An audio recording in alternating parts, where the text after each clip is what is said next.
Y finalmente, bueno, Kant lo han visto en la unidad, en los videos y en la bibliografía, sobre todo su teoría del conocimiento, esta cuestión de la cosa en sí, si podemos acceder o no a ella.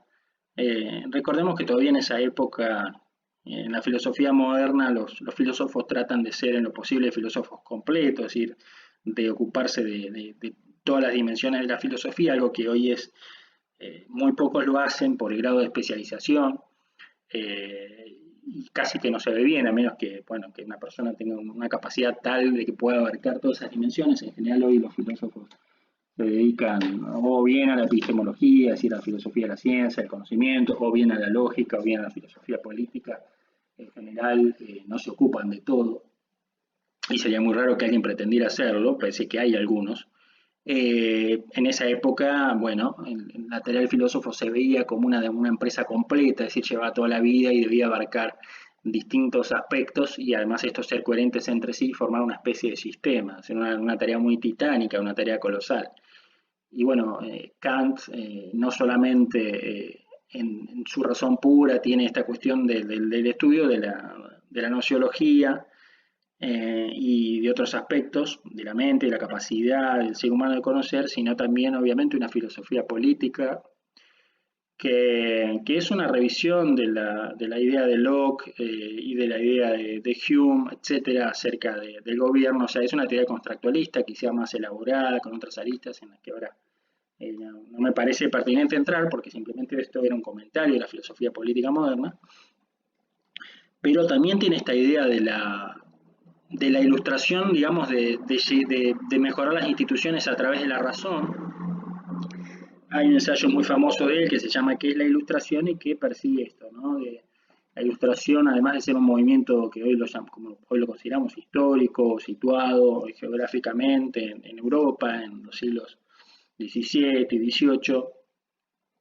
sino que además esa ilustración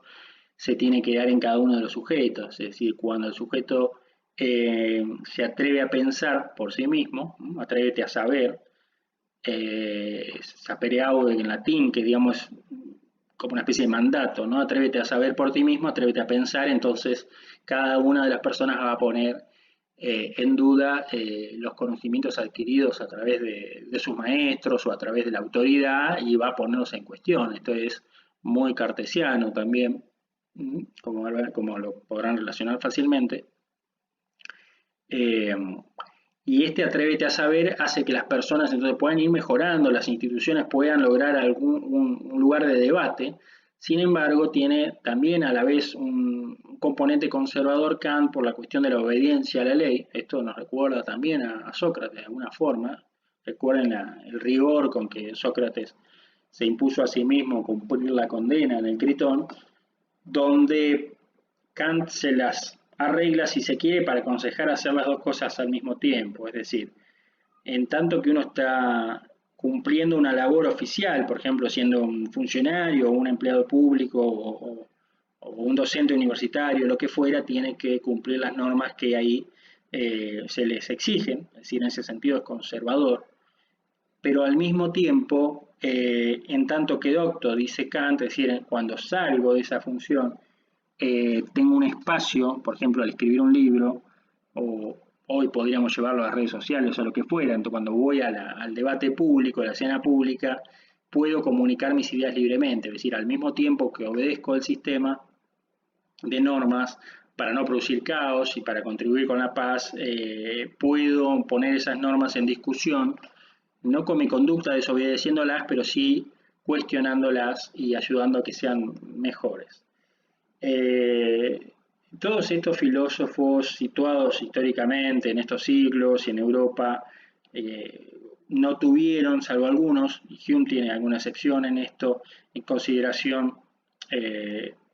a los pueblos americanos. Por ejemplo, hay una gran crítica sobre este asunto de que esta razón ilustrada europea es blanca, es europea y es masculina, ¿no? Donde hay sujetos que no están a la altura, según esta consideración,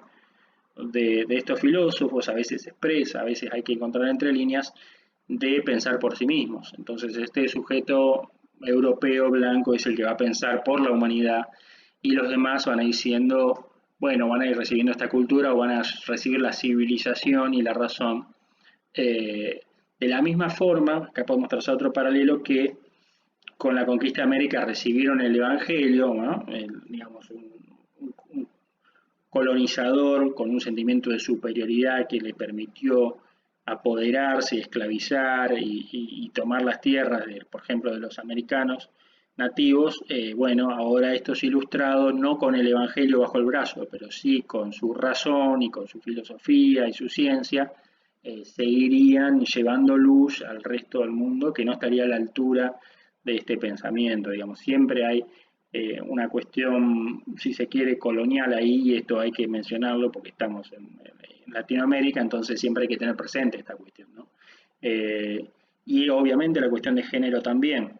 donde Kant, por ejemplo, en ese ensayo, que es la ilustración, pone como ejemplo de persona que no ilustrada o que no llega a atreverse a saber por sí mismo a las mujeres y a los niños. Entonces, esta,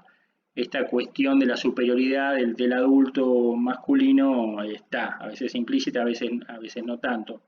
Hume, en cambio, en algún capítulo, cuando habla sobre la democracia y la teoría de la representación, dice a contrario sensu que, bueno, que nunca en realidad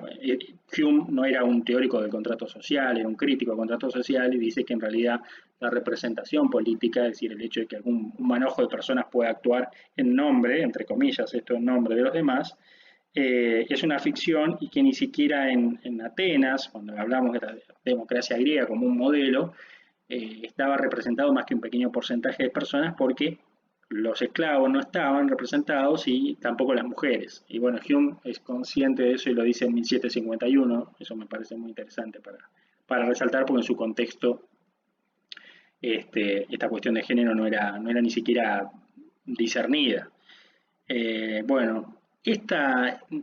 elaboración teórica, para cerrar, eh, es importante remarcarla porque no tiene un interés solamente teórico o filosófico, sino que la idea de estos pensadores, junto con algunos otros como Rousseau, Montesquieu, etcétera, que no tenemos tiempo acá para revisarlos a todos, dio lugar a algo muy concreto, que fueron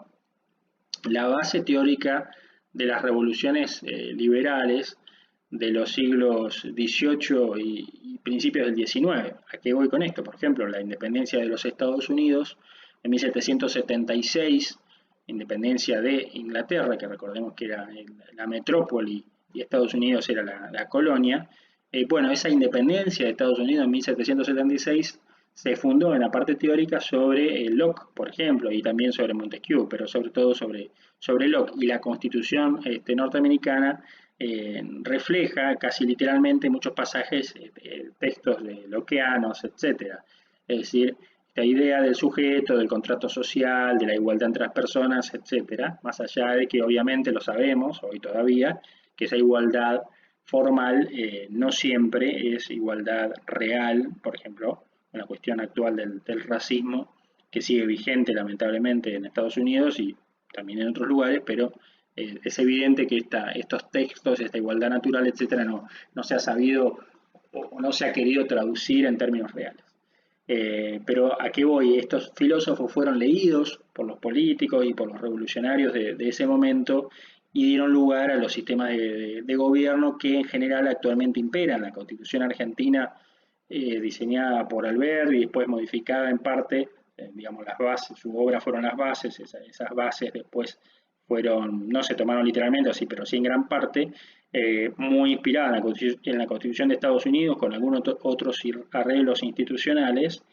También está inspirada en este tipo de filosofías. Mariano Moreno era un lector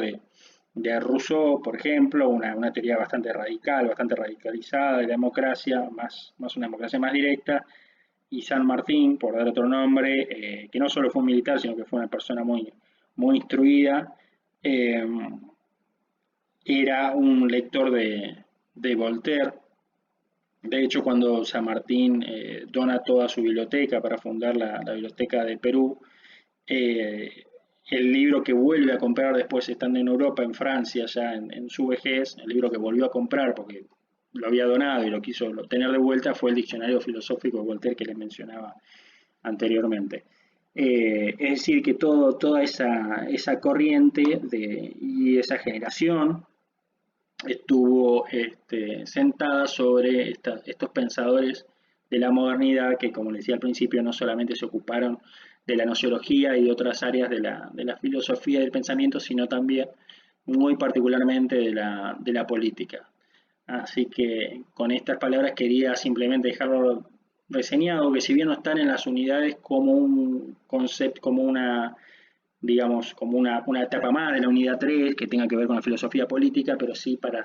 que cierre y para que vean otra lista y lo puedan relacionar quizá con otras, por lo menos con las bolillas iniciales o con algún fundamento básico de otras materias introductorias que tiene la carrera, como por ejemplo sociología. Nada más.